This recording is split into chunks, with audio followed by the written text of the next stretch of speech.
Muy buenas tardes a todos. Sean bienvenidos aquí al servicio de la tarde, que normalmente la tenemos una vez al mes, donde nos quedamos congregados todo el día. Y pues muchas veces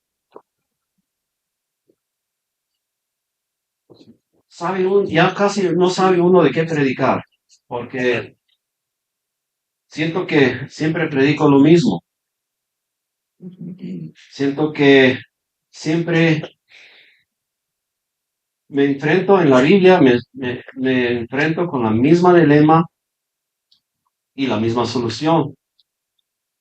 Entonces, probablemente si me han escuchado una vez, ya no necesitan escucharme otra vez porque voy a predicar lo mismo. Pero voy a tratar de a ver si podemos, nosotros que somos creyentes, a ver si podemos volver a mirar para atrás y ver de dónde Dios nos sacó, de qué es lo que Dios hizo en nuestras vidas para que no estuviéramos en la condición que pudiéramos estar o que estábamos.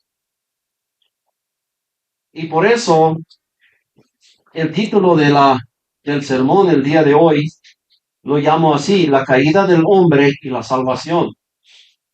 Entonces, aguanten conmigo al menos un poco más de la mitad del sermón, porque la primera mitad del sermón, créame, no habla muy bien del humano, del humano natural.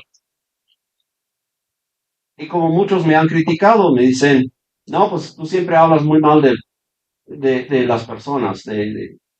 Lo que pasa es que no soy yo hablando sobre la condición del hombre perdido, sino la Biblia es la que habla muy claro de nuestra condición. Pero también nunca podemos dejar de dar la buena noticia de la salvación. Por eso, si pueden, aguanten conmigo y la buena noticia sí viene al final. Si tienen sus Biblias, abren a Romanos 1, capítulo 16. Uh, Aquí vemos el apóstol Pablo no se avergüenza del evangelio, el único evangelio que salva, que realmente salva. Hay falsos evangelios, obviamente, los que no te pueden salvar, evangelios que te pueden prometer prosperidad aquí en la tierra, pero que al final del día no cambia el corazón, no revela el estado real de una persona perdida, ni ofrece una solución eterna, sino muchas veces el falso evangelio promete prosperidad actual o aquí en la tierra y que es muy temporal y que no cambia el corazón. Por eso es tan importante ver el verdadero evangelio que nos revela la escritura de nuestro estado sin el evangelio, sin la misericordia de Dios. ¿Y para qué? Aunque muchas veces, aunque hemos escuchado esto muchas veces, lo que Cristo ha hecho por nosotros, muchas veces se nos vuelve común y dejamos de ser agradecidos. Y somos como la iglesia que cayó del primer amor. Pero Cristo dijo, regresen otra vez a como estaban. Romanos 1:16. Dice, porque no me avergüenzo del evangelio, pues es el poder de Dios para salvación de todo aquel que cree, del judío primeramente y también del griego. Porque en el evangelio la justicia de Dios se revela por, por fe y para fe, como está escrito, mas el justo por la fe vivirá. Vamos a empezar con oración. Eterno Dios y Padre, aquí estamos en tu presencia, débiles, incapaces de comprender tu palabra si no eres tú revelando la misma. Por eso te pedimos que abres nuestros corazones, que nos des el entendimiento correcto de tu palabra y que sea tu espíritu que esté hablando y no un hombre. Si no eres tú Dios obrando, todo es en vano. Y por eso te rogamos que nos tengas en este momento misericordia para entender tu palabra y para aplicarlo en nuestras vidas, para que nos vuelva grande lo que tú has hecho a través de tu Hijo Jesucristo. Y obre en cada uno de nuestros corazones para que esta palabra caiga en lo más profundo y empiece a dar frutos. En el nombre de Jesús te lo pedimos. Amén. Amén. Entonces aquí viendo a nuestro texto, que el Evangelio, de que el apóstol Pablo no se avergüenza del Evangelio. Pero si el Evangelio era un escándalo en aquel momento, para los que no creyeron, era una tontería. De escuchar de un hombre que fue crucificado por nuestros pecados y que resucitó de entre los muertos. Muchos se burlaron de eso y ni siquiera supieron de qué mitología está empezando a hablar Pablo ahorita. Es una tontería para el hombre natural. Dice 1 Corintios 1 o 18, para los que se pierden es una tontería la palabra de la cruz. O en 1 Corintios 2, 14, el hombre natural no acepta las cosas del Espíritu. No puede comprenderlo. Y por eso, para nosotros, que somos salvos, es poder de Dios para salvación de todos que creen. Porque lo contrario, los que rechazan el Evangelio, los que rechazan la palabra de Dios, siguiendo más en Romanos 1, capítulo 18, el apóstol Pablo está explicándonos, y fíjate, no quiero decir que el apóstol Pablo escribió a los romanos cuando estaban en estado de perdido, no. El apóstol Pablo está escribiendo a la iglesia en Roma que ya estaba en la fe. Y yo muchas veces me pregunto, ¿por qué escribe este tipo de advertencias? Si ya son iglesias, si ya son creyentes.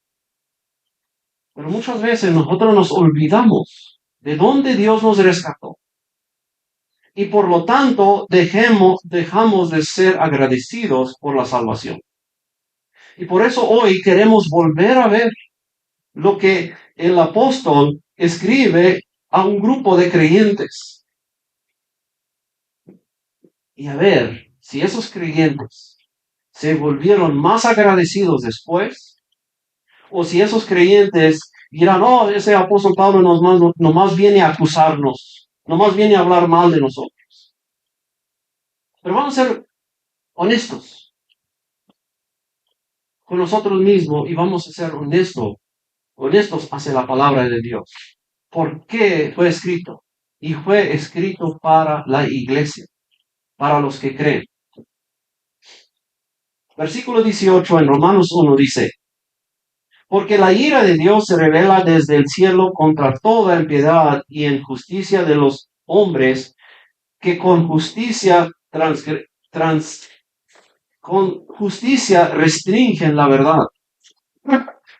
Pero lo que se conoce acerca de Dios es evidente dentro de ellos, pues Dios se lo hizo evidente. Porque desde la creación del mundo, sus atributos invisibles, su eterno poder y divinidad se han visto con toda claridad, siendo entendidos por medio de lo creado, de manera de manera que ellos no tienen excusa. Entonces no podemos negar eso, que la justicia de Dios se revela en contra de todos que oprimen la verdad, que hablan mal de la verdad, que hablan mal del verdadero evangelio. Y la ira de Dios se revela claramente qué es lo que sucede cuando una persona empieza a cerrarse y yo no quiero escuchar nada de esto. Porque no tienen excusa. Dios se reveló. Dios sí se reveló. Lo invisible de Dios lo vemos a través de ¿qué? De las cosas hechas. Dios se revela a través de todo. Como dice también Jesús a Nicodemo. El aire sopla donde quiera, pero no lo vemos. Pero sí podemos ver la evidencia del aire. Como vemos a las hojas del árbol, cómo se mueven, pero no vemos el aire, ni de dónde vino, ni a dónde se va. Pero no podemos negar de que no hubo aire. Sí, claro que sí. Lo vemos que sí hay aire. Y lo mismo pasa con la creación. Si no vemos a Dios, un Dios físico, aún así sabemos que tuvo que ver un creador que hizo todo. Y ese creador es el que te está llamando para serle fiel, para honrarlo, para amarlo con todo lo que tienes. No tenemos excusa. ¿Cuál es el dilema del hombre natural? ¿Cuál es el problema? Que nosotros como creyentes todavía estamos en riesgo de que tarde o temprano cometemos el error de darle importancia a otras cosas en vez de a Dios. El peligro está claramente revelado en versículo 21 en adelante. Dice, pues aunque conocían a Dios, no lo honraron como a Dios ni le dieron gracias, sino se hicieron vanos en su razonamiento y su necio corazón se fue entenebreciendo. En otras traducciones dice, se llenó de oscuridad. Profesando ser sabios, se volvieron necios y cambiaron la gloria de Dios incorruptible por una imagen de forma de hombre, corruptible, de aves, cuadrúpedos y de reptiles. Disculpe mi español. Dice, conocían a Dios, pero no lo adoraron como Dios, ni le dieron gracia. No tuvieron reverencia, no tuvieron temor a ese Dios. En vez de darle gracias, se envanecieron en sus razonamientos, en su propia manera de pensar. Y su necio corazón se llenó de oscuridad. Y ahí es donde empieza la idolatría. El momento que nosotros empezamos a imaginarnos o a fabricarnos un Dios en nuestra mente, imaginarnos cómo es Dios, y si ese Dios es muy apegado a como a mí me gusta ese Dios, probablemente yo acabo de crear un ídolo, y ese ídolo que yo acabo de crear es una semejante a un hombre, alguna cosa hecha. El peligro estamos de que el hombre, conociendo a Dios, no queriendo honrar a Dios, ni agradecerlo, ni reconocerlo como el Dios único, como el Dios incomprensible, como el Dios eterno, como el Dios soberano, como el Dios que todo lo hace por su propia gloria. El día que nosotros fallamos en tener un temor reverente a Dios, como dice la Biblia, estamos deslizándonos por el mismo deslizadero, lo que está escribiendo el apóstol Pablo aquí. Y el riesgo aumenta, el peligro crece. Dice, por lo cual Dios los entregó a la impureza en la locura de sus corazones, de modo que deshonraron entre sí sus propios cuerpos. Y nosotros, si seguimos leyendo, se vuelve tan horrible lo que es capaz lo que un hombre es capaz de hacer, a dónde puede terminar. Y nosotros podemos decir, bueno, sí, es que aquí está empezando a hablar de los que desde plano rechazan a Dios y que entran en moralidades y todo eso, pero yo no soy de esos. No, claro, qué bueno que no, qué bueno que no, pero mi pregunta es, ¿por qué? Eso no lo vamos a contestar más adelante. Porque dice, en vez de honrar a Dios, en vez de darle la honra que solo Dios merece, hicieron lo contrario. Porque ellos cambiaron la verdad de Dios por la mentira y adoraron y sirvieron a la criatura en lugar del Creador, quien es bendito por los siglos. Amén. Por esta razón, por esta razón, los entregó a pasiones degradantes, porque sus mujeres cambiaron la función natural por lo que es contra la naturaleza. De misma manera también los hombres abandonaron el uso natural de la mujer, se encendieron en sus lujuras unos con otros, cometiendo hechos vergonzosos hombre con hombre y recibiendo en sí mismos el castigo correspondiente a su extravío. Y el apóstol Pablo sigue y dice, esto es el rumbo que lleva el hombre natural. Ahora, aquí pueden intervenir personas religiosas y decir, mira, el apóstol Pablo tiene razón. Sí tiene razón. Esos griegos, esos gentiles, es justo lo que ellos necesitan escuchar. Mira cómo se conducen. La inmoralidad, la homosexualidad, todo lo que vemos ahorita estaba en aquel entonces también. La caída del reino romano era justo por eso. Las personas que son más religiosas dirían, amén, a Pablo, así debes de hablar con esos gentiles perdidos. Así debes de, porque sí, es que gracias a Dios nosotros no somos así. El apóstol Pablo dice, no. En capítulo 2, versículo 1 dice, por lo cual no tienes excusa. Por lo cual no tienes excusa. Oh hombre, quien quiera que seas, tú que juzgas, pues al juzgar a otro, a ti mismo te condenas, porque tú que juzgas practicas lo mismo, las mismas cosas. Y como dices, como, no, yo voy a la iglesia, yo no tengo nada que ver con esas inmoralidades. Yo soy mejor que ellos.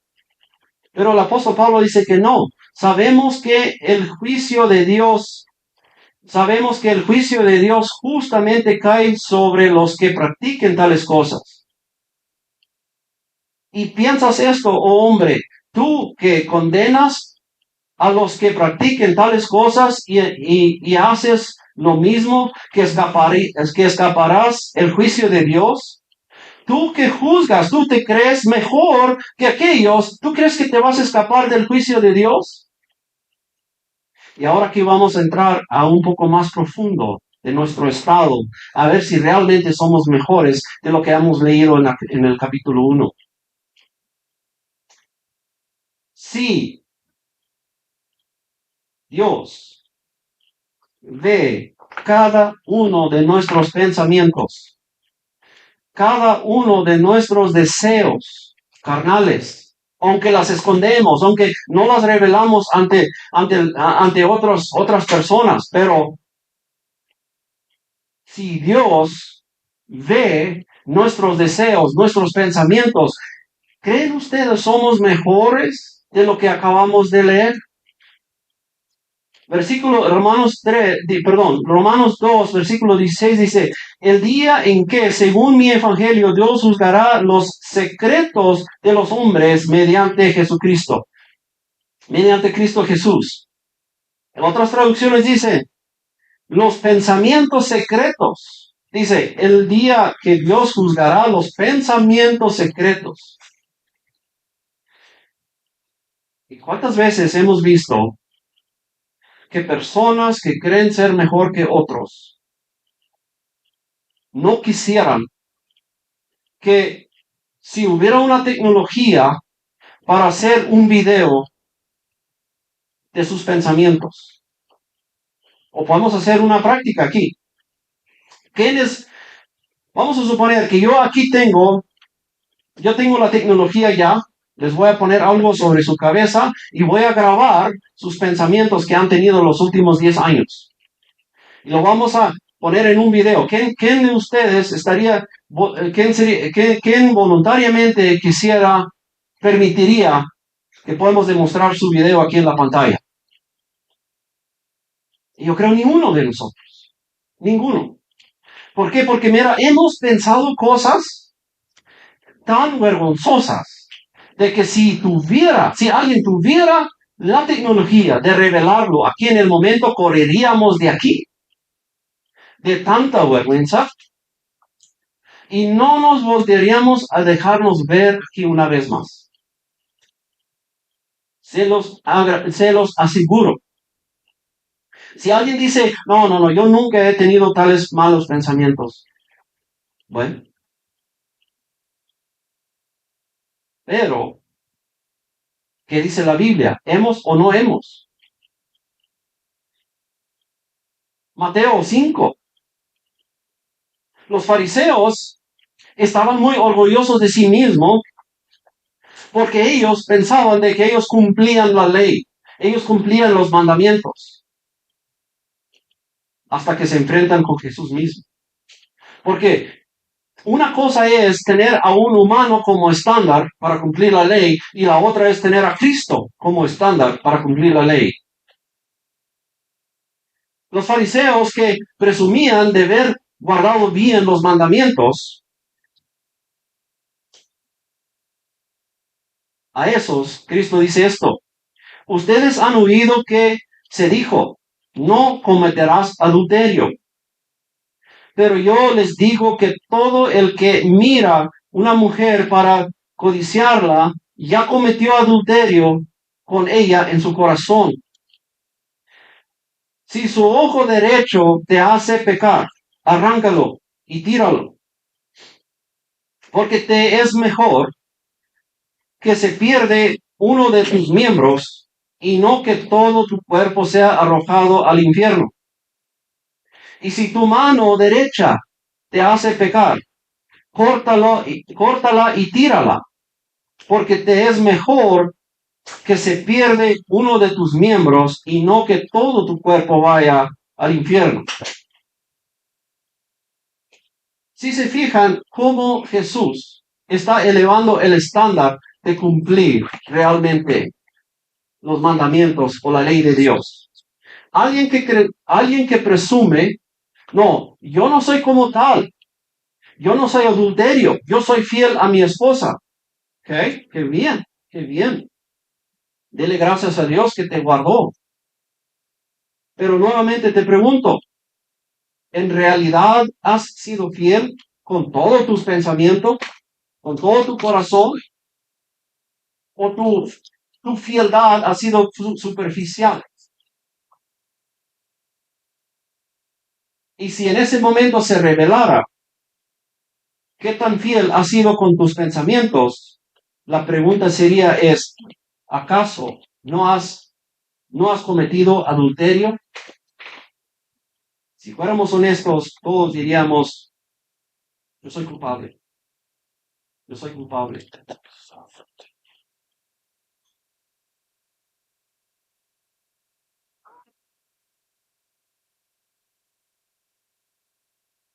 Pero que no somos mejores que los gentiles, que no somos nosotros mejores que ellos. Romanos 3, el apóstol Pablo, si no es suficiente lo que acaba de escribir en Romanos 1 y 2, ahora sí nos suma a todos en una sola canasta. Porque los judíos eran los que guardaban la ley, eran llamados el pueblo de Dios, y los gentiles pues eran rechazados por el pueblo de Dios porque eran incircuncidados, eran los impuros. Y aquí en Romanos 3, versículo 9, dice el apóstol Pablo, entonces, ¿qué? ¿Somos nosotros mejores que ellos? De ninguna manera, porque ya hemos denunciado que que tanto judíos como griegos están bajo el pecado. Todos están bajo el pecado. Ya lo hemos demostrado. Si la ley, si la ley es tan exigente, los judíos que pensaban, los fariseos que pensaban ser impecables, como el joven que vino hacia Jesús, dice, no, pues estos mandamientos yo los he guardado desde mi juventud. Bueno, ¿y qué prueba le puso Jesús? Muy pronto se dio cuenta que no es cierto. Tú no has guardado estos mandamientos desde tu juventud. Y los mandamientos que Jesús usó para ponerlo a prueba eran los fáciles. Eran los más, si se fijan, eran los mandamientos que tienen que ver con tu prójimo. Que ames a tu prójimo como a ti mismo. Pero ni siquiera elevó el estatus de los mandamientos a nivel donde tienes que amar a Dios como Él debe ser amado.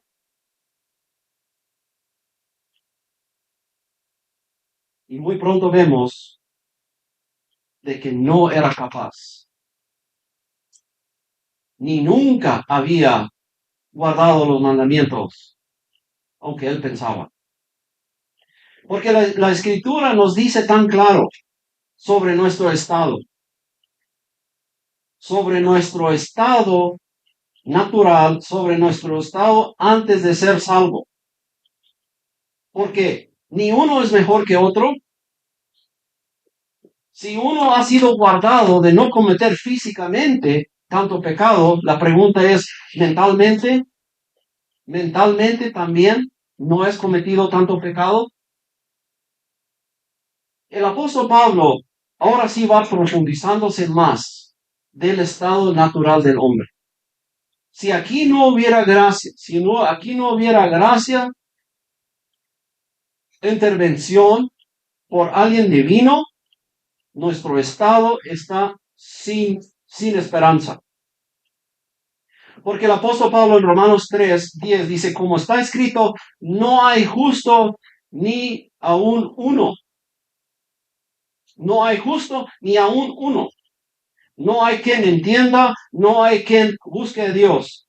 Todos se han desviado, a uno se hicieron inútiles, no hay quien haga lo bueno, no hay ni siquiera uno.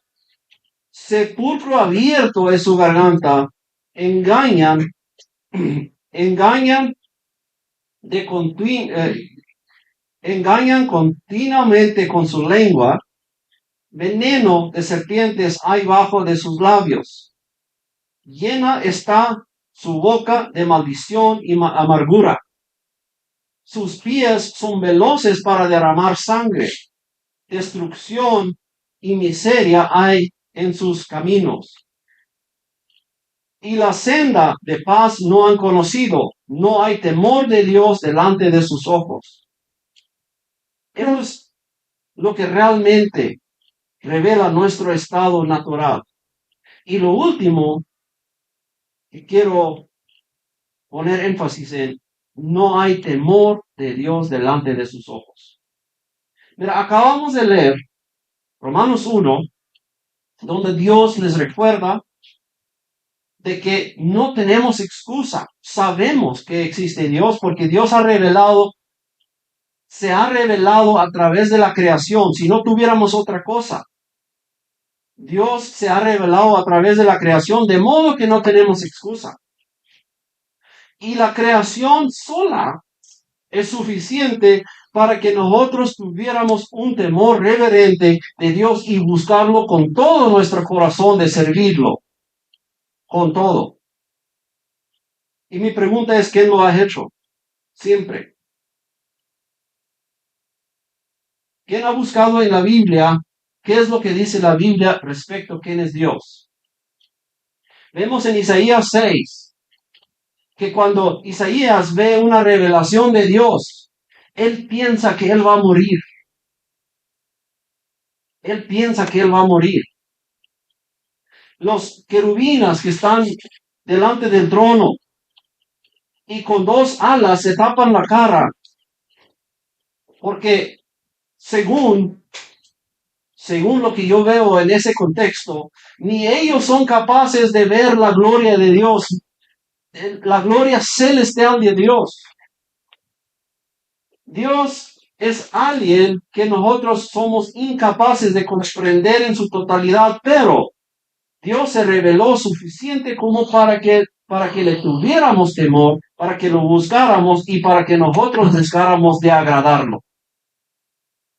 Pero dice, no hay temor de Dios delante de sus ojos. Y me pregunto, ¿cuántas veces hacemos cosas que no deberíamos de hacer y no nos entró un temor? O sea, como que si, pues todo el mundo lo hace. ¿Cuántas veces hemos abierto la Biblia y hemos leído los atributos de Dios con temblando lo que habla de Dios? No lo hemos hecho. ¿Por qué? Porque no hemos tenido el temor a Dios como deberíamos de tenerlo. Ahora, llega un momento donde sí, de repente somos hasta cierto punto convencidos de que somos pecadores y sí hay un riesgo de que vamos al infierno y ahora sí estamos en un peligro. ¿Qué puedo hacer? No, pues ahora sí voy a empezar a ser buenas personas, voy a ser buena persona, ahora sí voy a hacer mejores las cosas, voy a cambiar. ¿Te va a salvar eso?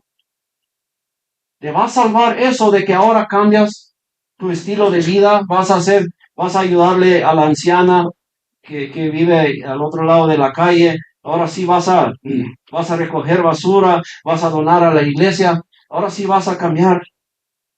¿Y te va a salvar eso? Pues, ¿qué dice el versículo 19? Ahora bien, sabemos que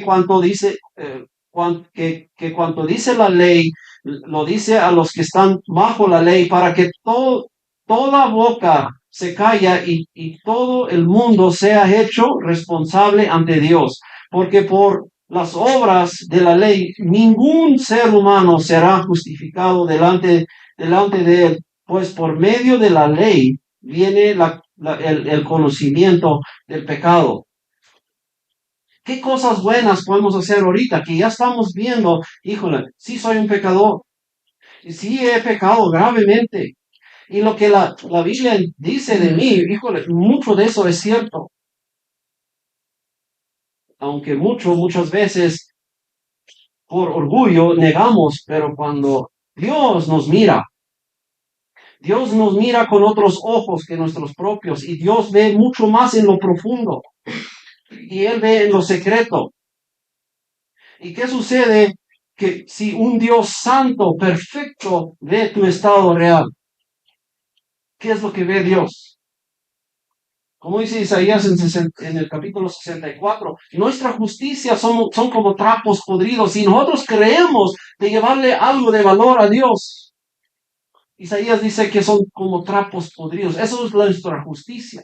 Eso ni siquiera es nuestra maldad, sino es lo mejor que tenemos de llevárselo a Dios y ante Dios son como trapos podridos. Entonces, ¿qué puedo hacer? Si ya no, mira, aquí está el dilema que muchas veces no entendemos. Entendemos mucho de justicia aquí en la tierra. Si conocemos un poquito cómo funciona un sistema de justicia en un país democrático, vemos que hay jueces, hay una ley a la cual el juez se tiene que apegar y los castigos que se deben de aplicar, las condenas que se deben de aplicar a los diferentes crímenes están escritas. Ahí está. Y un juez justo, ¿qué hace? Se basa en la ley. Y vamos a suponer que agarran a un asesino. Porque ahorita con la tecnología se descubrió de que hace 20 años él fue el asesino de un cuerpo que encontraron. Y las evidencias ahí están. Y es una persona que jamás ha hecho daño a nadie más. Pero la evidencia marca de que si él fue el asesino. Y si esa persona, después de 20 años de haber barrido calles, de haber donado a la iglesia, de haber hecho muchas cosas, y lo llevan ante el juez. Y si esa persona dice, no, es que, mira, es que de ahí en adelante he hecho puras cosas buenas, yo ya no he dañado a nadie. Y un juez justo, ¿qué dirá? Es que no te estoy juzgando por tus cosas buenas. Te estoy juzgando por lo que hiciste. Tú mataste a esa persona, tú mismo testigo te está condenando. Estás reconociendo que tú fuiste el asesino. Y un juez justo, ¿qué hace? Pues yo tengo un corazón muy grande, yo te perdono. Ay, pero la familia de la persona que falleció. O si un juez dijera a un asesino que acaba de matar a toda una familia, y si el juez dijera, no, pues yo soy de muy buen corazón, yo te perdono. ¿Qué dilema tendríamos con los familiares? Dirán, esto no es justo. Esto no es justo. El culpable no es sido castigado. Si ya lo reconocemos aquí en la tierra que las transgresiones se deben de castigar ante humanos falibles, ya reconocemos que es justo que los transgresores o los criminales reciben la condena de acuerdo a la ley. Si ya estamos de acuerdo con eso, ¿qué podemos esperar de un Dios justo? No corruptible como los humanos. ¿Qué podemos esperar de un Dios que es perfecto? ¿Y qué podemos esperar de un Dios que no necesita esperar el resultado de un laboratorio para las evidencias forensicas?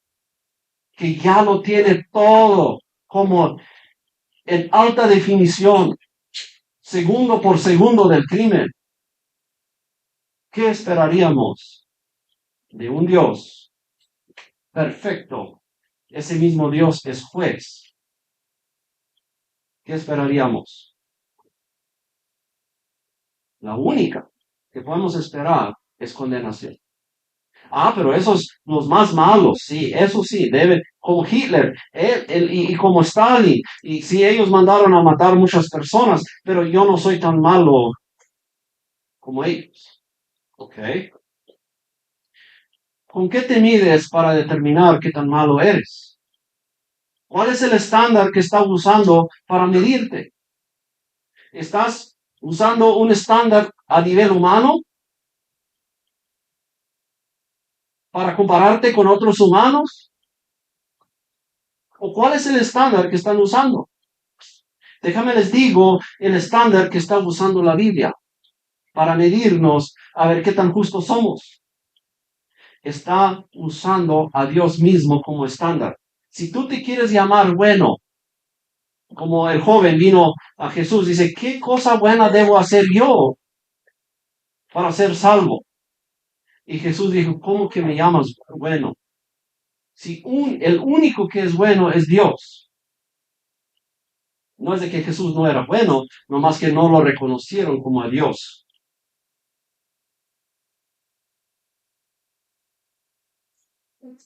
Si usamos el estándar a nivel humano, obviamente vamos a encontrar ciertas excusas, cierto ablandamiento de la ley, pero si Dios es el estándar, tenemos un grave problema. El problema es que ese Dios, que es perfecto, nos va a juzgar. Y si ese Dios ve todos los malos pensamientos que hemos tenido, todos los malos deseos que hemos tenido, aunque Él nos guardó de no poder llevarlo a cabo físicamente, pero siendo honestos, nosotros tenemos que reconocer que hemos tenido pasiones vergonzosas y el Dios justo y perfecto que todo lo tiene en su cuenta, ¿qué debe de hacer con personas que transgresen su perfecta ley? Eso ha sido el dilema de todo el tiempo desde la caída del pecado, empezando con Adán y Eva. ¿Qué debe hacer un Dios tan justo y tan perfecto con transgresores como nosotros? Y por eso les dije que me aguantaran hasta el último, porque la buena noticia sí viene. Versículo 21. Pero ahora, aparte de la ley, la justicia de Dios ha sido manifestada, confirmada por la ley y las profetas. Esta justicia de Dios por medio de la fe en Jesucristo es para todos los que creen, porque no hay distinción por cuanto todos pecaron y no alcanzaron la gloria de Dios. Todos son justificados gratuitamente por su gracia por medio de la redención que es en Cristo Jesús. Si se fijan cómo el apóstol Pablo primero nos pone en una situación tensa. Estás ante el tribunal y los procuradores avientan evidencia tras evidencia tras evidencia en tu contra. Y tú no puedes negarlo porque tú tienes que reconocer si es cierto y te tratas de justificar, sí, pero. Y es una evidencia tras otra y se está acumulando allí. Y la única que queda es que el juez dice es que ya es suficiente. O sea, ya son los miles de años de condena. O sea, es suficiente. ¿Y a dónde vas? Aquí entra el Evangelio. Todos sabemos que Cristo bajó como humano, que Cristo como Dios caminó como hombre aquí en la tierra. Y Dios imputó todos nuestros pecados sobre él. Luego lo trató como tal, como que si él los hubiera hecho. Y luego Dios agarra toda la justicia de Cristo, todo lo justo, la vida justa que Él vivió, y lo pone sobre nosotros. Y ahora nos ve a nosotros como que si nosotros hubiéramos sido tan justos como Cristo. Porque Dios trató a Cristo como que si Él era el criminal. Por eso Dios puede ser justo y el justificador de los pecados. Porque Dios no se hace como que si no lo vio.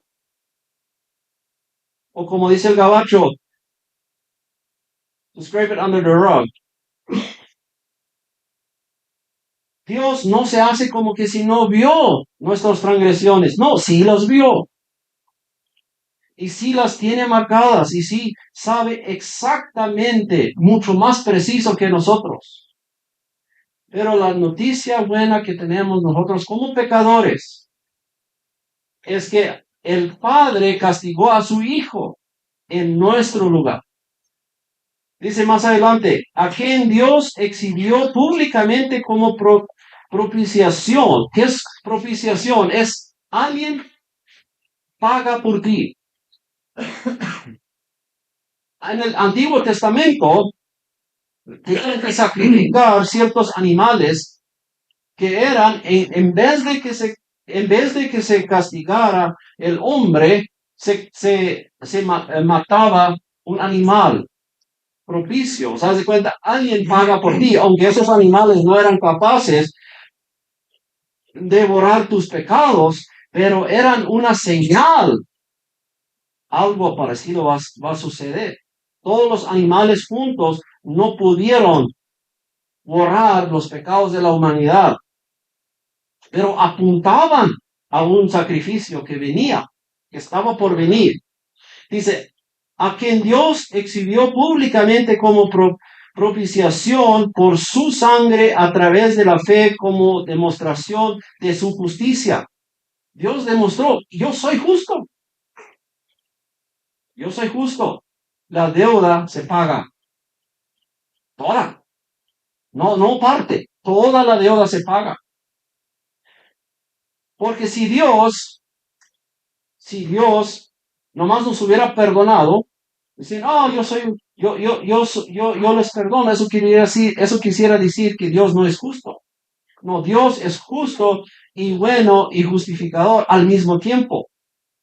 Pero luego, ¿quién cubre por nosotros? Ya vemos que Cristo es la propiciación por la sangre que Él derramó a través de la fe como demostración de su justicia, porque en su tolerancia Dios pasó por alto los pecados cometidos anteriormente para demostrar en este tiempo su justicia, a fin de que Él sea justo y sea el que justifica al que tiene fe en Jesús. Dios está demostrando de que ninguna deuda ante Él va sin pagarse. Toda se paga. O Cristo pagó por ti, o tú vas a pagar por ti mismo. Y aquí está la pregunta.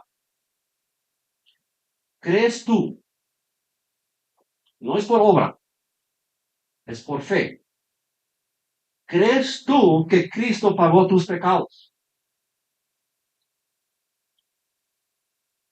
Muchos dicen, es que yo espero que Cristo pagaría mis pecados. No, ¿crees tú que Cristo pagó tus pecados? ¿Crees tú? ¿Eres convencido de que Cristo pagó por mí? Porque si crees que Cristo pagó los pecados, tus pecados están pagados.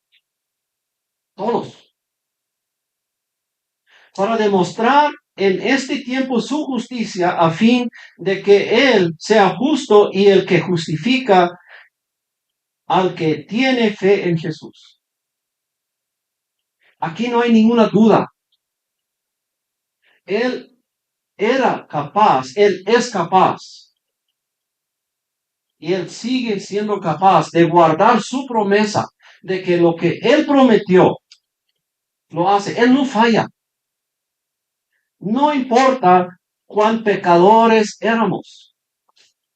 Porque muchas veces cuando empezamos a leer esto, queremos rechazar mucho de esto, de estas advertencias, donde habla de nuestra depravacidad, de nuestra caída como humano. Queremos rechazarlo, queremos actuar como que si no soy tan malo, no soy tan malo. Bueno, es que si no eres tan malo, ¿qué eres? ¿Eres un fariseo que no ocupaba la salvación? Los fariseos no ocupaban a Jesús. Ellos eran buenas personas. Pero los cobradores de impuestos y la gente de la calle, los malvados, no tenían otra esperanza. Ellos sabían lo que ellos eran. Y la única esperanza que tenían era, si no es Cristo, no tengo nada. No tengo dónde justificarme. Yo estoy perdido. Si no hay alguien capaz que pueda pagar por mí, y ahí entra el Evangelio. Es por fe en Jesucristo. Si tú crees que Dios pagó todos tus pecados, que Cristo pagó todos tus pecados en la cruz, estás justificado no por ser buena persona. Puede ser que eres la más mala persona. Pero si tú crees que Cristo murió por ti en la cruz, tus pecados están borrados. Dios no te perdonó así nomás y actuó como que sí, no, está bien, todos cometemos errores. No, no, es serio. La gravedad del pecado lo vemos en la cruz. Si nosotros, si nosotros queremos ver qué tan grave es nuestra transgresión, vamos nomás mirando a la cruz. ¿Cómo trató a Dios? ¿Cómo trató Dios a su propio Hijo? La ira de Dios que debería haber venido sobre nosotros, vino sobre su propio Hijo. Y Dios le cobró cada uno de las gotas, cada gota de nuestro pecado. Y Jesús, ahí en Getsemaní, cuando tomó la copa, lo tragó todo. Y cuando regresó la copa, no quedó sola gota para nosotros tragarla. Porque Cristo se la tragó todo. Y por eso hoy estamos justificados gratuitamente por fe en Jesucristo. No es ninguna vergüenza reconocer, somos pecadores. He fallado tanto. No, es parte de la fe. Es parte de ver despertado de nuestro estado de depravacidad. Mientras más vemos quién es Dios, más vemos cómo fallamos. Pero igual al mismo tiempo vemos cuánto Cristo pagó por nosotros. Somos justificados gratuitamente. ¿Saben ustedes lo que significa eso? Gratis es gratis, gratuitamente. Si tú vas y compras algo a 1 centavo, ya no es gratis. Si tú vas a comprar un artículo de 100 pesos y dices, no, yo te lo voy a dar casi gratis, dame 1 centavo. ¿Es gratis? No es gratis. Tú tuviste que pagar 1 centavo. Aquí se está hablando de que fue gratuitamente. ¿Qué quiere decir? ¿Cuánto pagaste tú? ¿Cuánto? ¿Cuánto pagaste tú por tu salvación? 1 centavo, el 1%. Si tú crees que tú pagaste una partecita de tu salvación, yo tengo que dudar tu salvación. Pero no, la Biblia dice que fue gratuitamente, completamente por fe. Barabás, ¿quién sabe la historia de Barabás que ahí estaba en la cárcel? Pilato sacó a Barabás y lo presentó, dice, quién de estos dos quieren ustedes que les suelte, que les deje en libertad? Y la comunidad pidió a Barabás. Decimos, bueno, pues qué loca, o sea, no, es que esto fue un acto divino de Dios.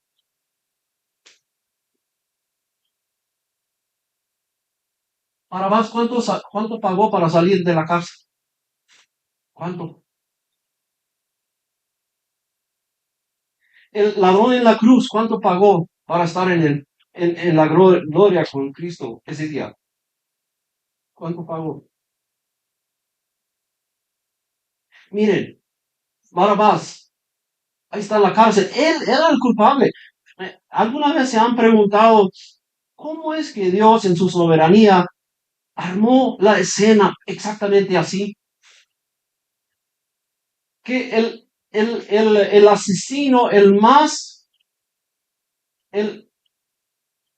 nosotros podríamos decir que Barabás era uno de esos most wanted, el más querido para justicia.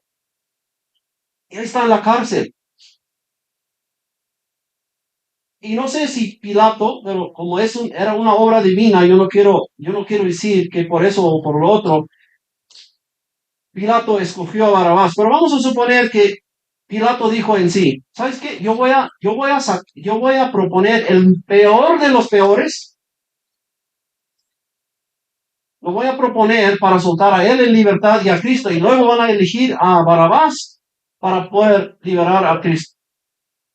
Pero sabemos cómo salió al final. Era una obra divina sobre cual Pilato no tenía ningún poder. Vamos a, vamos a meditar un poco sobre el estado de Barrabás. Él siendo asesino, él siendo quebrantador de la ley, no sé en cuántos lugares, y ya está bajo condena de muerte.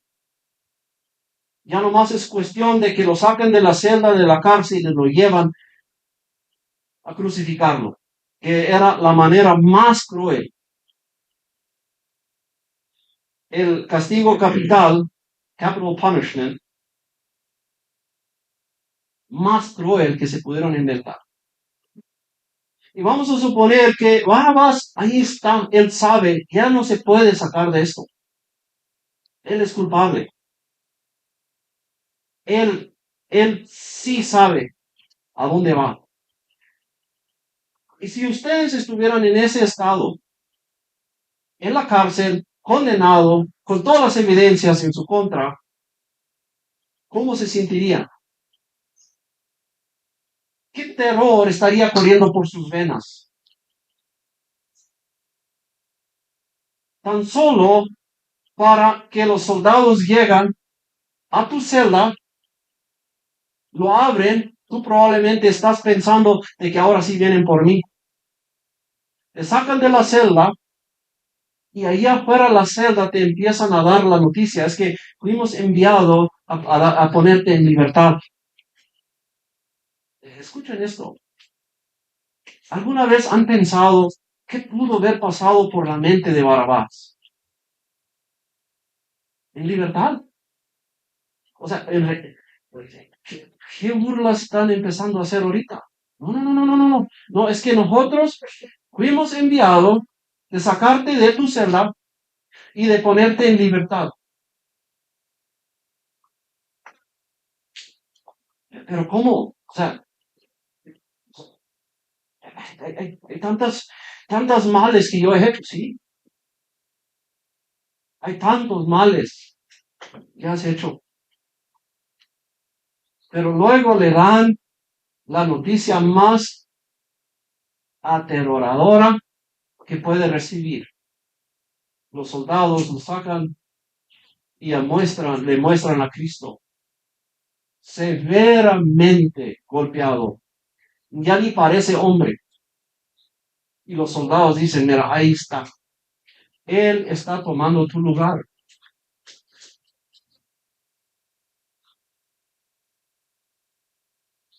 Podemos empezar a entender qué significa que Cristo tomó nuestro lugar. Cristo tomó nuestro lugar. ¿Qué pasaría con una persona como Barrabás? ¿Qué pasaría? Diría, ok, que le vaya bien. O sea, gracias. O ¿será eso la actitud de una persona recién salido de la cárcel donde estaba destinado a muerte, y luego alguien llega y toma su lugar? Yo no creo. Yo no sé qué pasó con Barrabás después. No encuentro nada escrito. Pero mi pregunta es, ¿quién es ese Barrabás? ¿Quién es? ¿Por qué la Biblia no dice nada más de él, pero lo mencionó por nombre? Una noche, a la 1 de la mañana, después de haber buscado y buscado, ¿dónde encuentro más de ese Barrabás? ¿Quién es? El Espíritu me dijo, tú eres ese Barrabás. Tú eres. Tú eres ese Barrabás.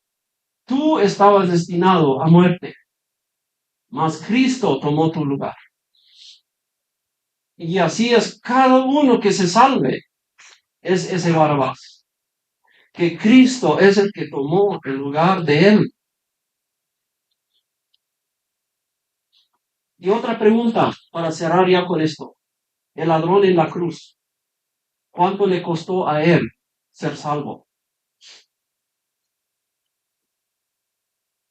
Al principio parece que los dos ladrones se están burlándose de Cristo. Hablan mal de él, se burlan. Pero ya al fin, uno de los ladrones dice, es que nosotros recibimos exactamente lo que merecemos. Él, es más, él hace una advertencia a su compañero. Dice, es que ¿a poco todavía no temes a Dios? Que nosotros aquí estamos en la condenación que merecemos. Pero este no ha hecho nada malo. Luego dice, Señor, cuando entres en tu reino, piensa en mí. ¿Qué dijo Jesús? Hoy estarás en el reino conmigo. Hoy. ¿Pueden ustedes imaginarse si un día vemos a ese ladrón en la cruz? ¿Y cómo te fue? ¿Cómo te fue? Dice Jesús que, ¿cómo te fue? Y que llega ese ladrón a la entrada del cielo y le preguntan, ay, ¿tú qué haces aquí? No sé. O sea, porque nunca había estudiado la Biblia, nunca había atendido una iglesia, nunca fue a un estudio bíblico, no conoció la doctrina de la gracia, no sabía nada de eso, no fue bautizado. ¿Tú qué haces? No sé. Pero entonces, ¿qué haces aquí?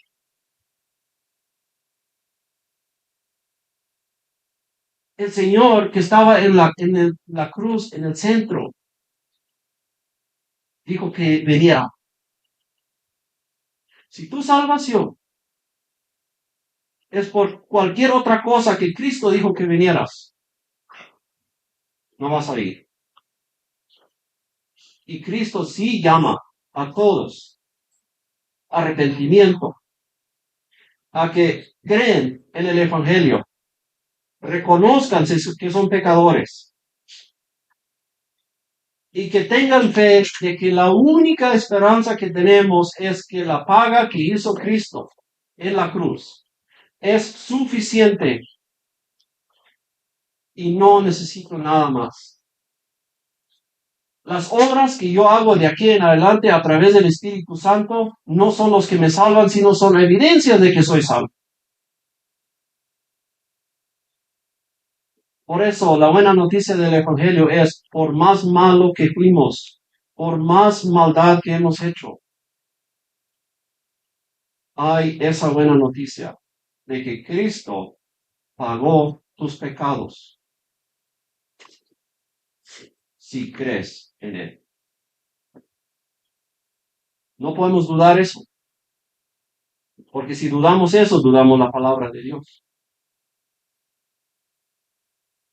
La salvación es para todos que creen en Él, no para unos, es para todos que creen en Él.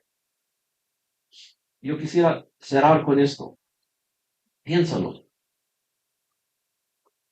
Nuestra capacidad mental ahorita es a nivel tierra.